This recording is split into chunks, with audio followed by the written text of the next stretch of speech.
고린도 후서. 고린도 교회는 일부로부터 거짓 교사들이 들어와서 바울이 사도가 아니라는 비방을 하며 바울이 전한 복음을 부정하였는데, 고린도 교인들은 이러한 거짓 교사들의 주장에 넘어가 버렸습니다. 이러한 상황에서 바울은 자신의 사도직이 정당하다는 것을 변화하고 거짓 교사들의 가르침을 반박하고 예루살렘 교회의 가난한 이들을 위한 구제헌금의 원칙과 목적을 기록하고 이를 권면하기 위해서 이 서신을 기록하였습니다.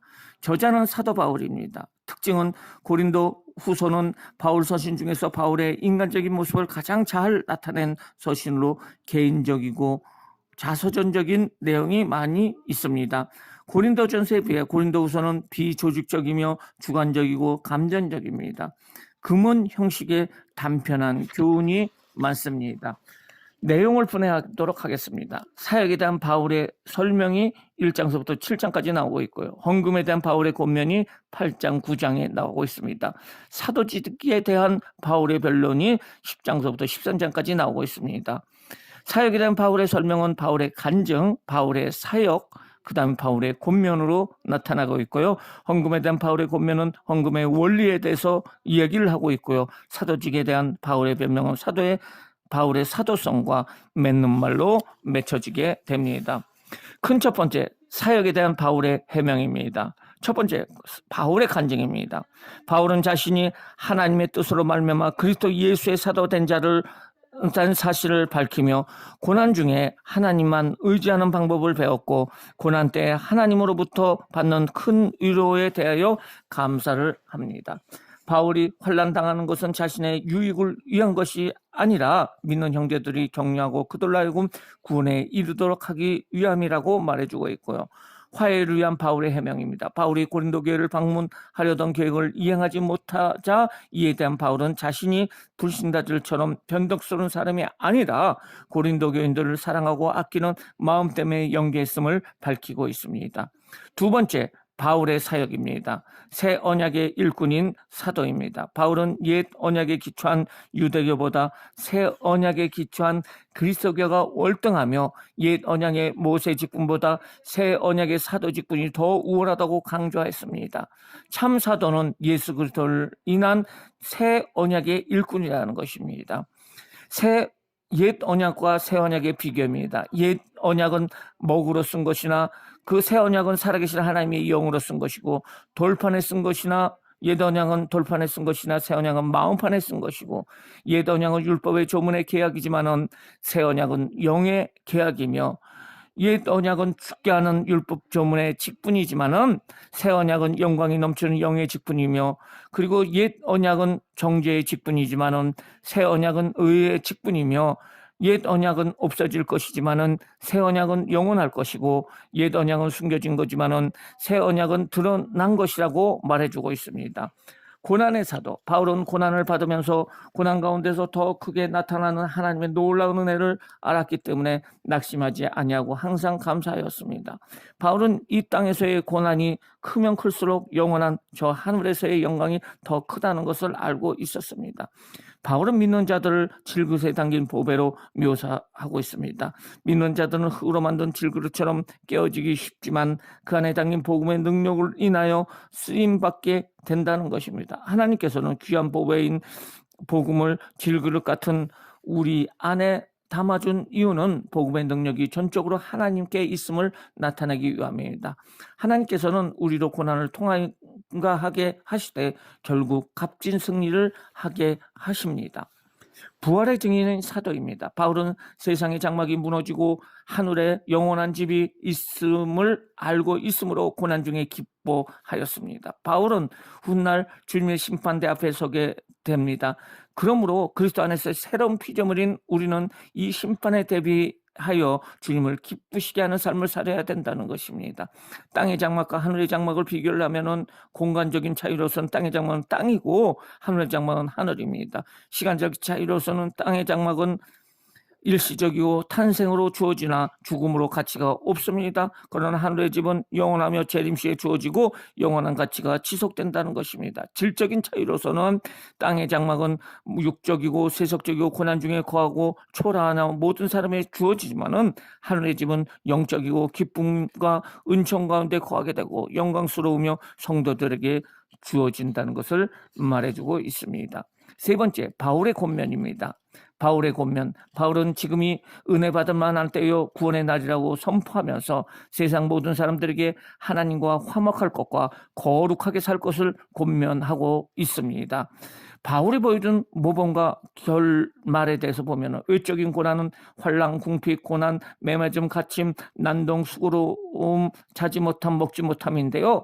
내적인 영적인 능력으로 이겨내는데 깨끗한 것, 지식과 오래 참음과 자비함과 성령의 감화, 거짓 없는 사랑과 진리의 말씀과 하나님의 능력으로 이 모든 것을 이겨내고 복된 결말로서는 속인이나 같이 참된 자, 무명한 자 같으나 유명한 자, 죽은 자 같으나 살아있는 자, 징계를 받은 자 같으나 죽임을 당하지 아니하는 자, 근심하는 자 같으나 항상 기뻐하는 자, 가난한 자 같으나 많은 사람을 부욕케 하는 자, 아무것도 아닌 자 같으나 모든 것을 가진 자로 복된 결론을 이야기하고 있습니다. 바울의 기쁨입니다. 바울은 공경륜이 반대하였던 고린도 교회는 바울의 두 번째 편지와 디도의 출현으로 참차 평온해지고 반대자들은 겸손해졌습니다.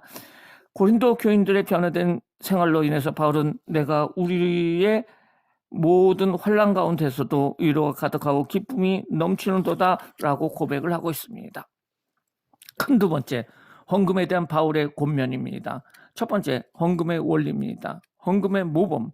당시 팔레스타인 지역에 있었던 큰 기근으로 어려움을 겪고 있던 마게도니아 교회에서는 어려운 중에서도 헌금을 하여 유대 지방의 교회 성도를 돕는 운동을 벌입니다.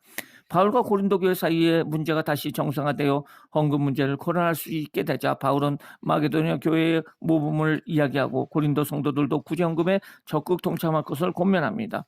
헌금의 원칙과 방법입니다. 원칙과 방법은 미리 준비해라. 풍성한 수확을 기대하며 많이 심으라. 마음에 정한 대로 하라.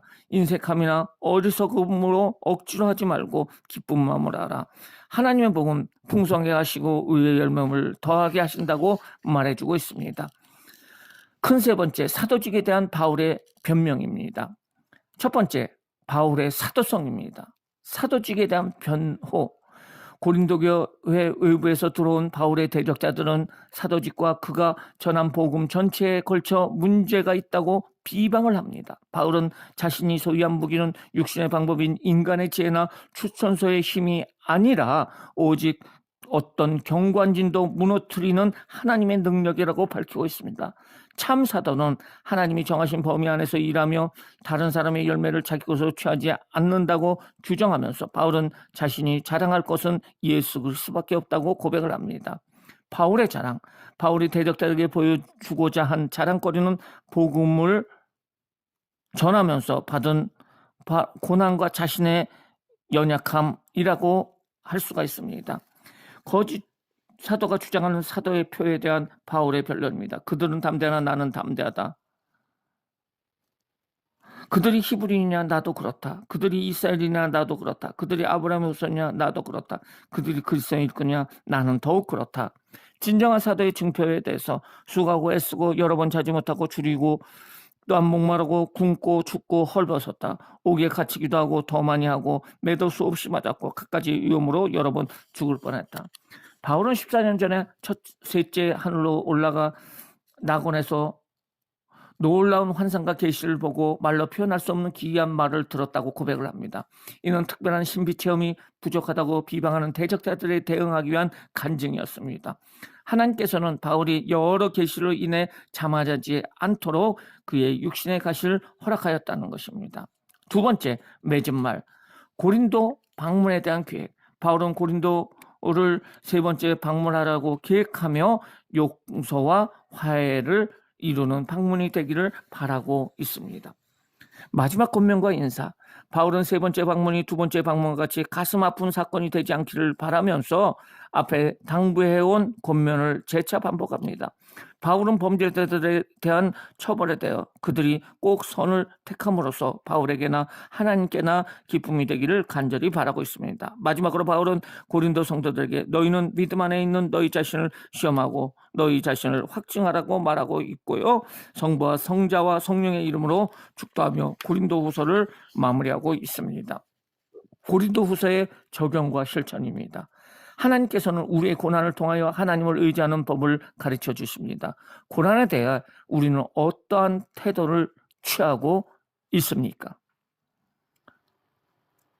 우리가 하루하루 일하고 노력하는 것에 대해 누구에게 옳다 인정받기를 원하고 있습니까? 삶의 어떤 환난과 개개인의 실수에도 불구하고 우주의 절대 주권자이신 하나님의 은혜로 성도에게는 궁극적으로 영원한 평안과 기쁨이 있습니다. 따라서 성도는 자신의 소명에 대한 확고한 인식과 절대 헌신에 있어야 합니다. 더 나아가 세상 종말 이후에 도래할 천국에 대한 소망을 가져야 합니다. 이상으로 고린도 후서에 대해서 알아봤습니다.